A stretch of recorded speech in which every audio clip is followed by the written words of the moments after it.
నీకు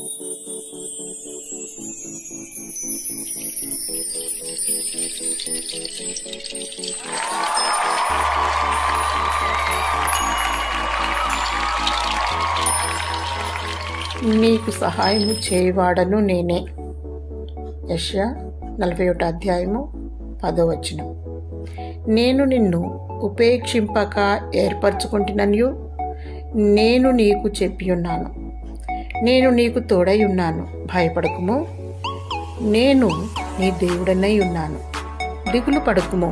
నేను నిన్ను బలపరుతును, నీకు సహాయము చేయవాడను నేనే.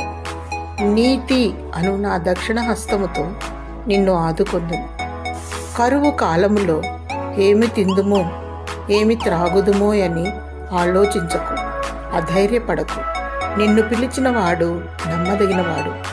నీ చింత యావత్తు ఆయన మీద వేయము. మనుష్యుడు రొట్టె వలననే జీవించడు, కానీ దేవుని నోట నుండి వచ్చి ప్రతి మాట వలన జీవించు. ఆయన నీతిని రాజ్యమును మొదట వెతుకుము, అప్పుడు అవన్నీ నీకు అనుగ్రహింపబడును. జీవాహారము ప్రభువైన యేసుక్రీస్తే. ఆత్మీయమైన ఆహారము కొరకు ఆరాటపడుము.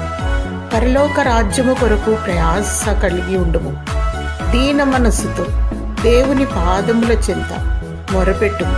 దేవుడే నిన్ను ఆదరించి బలపరచునుగాక. ఆమేన్.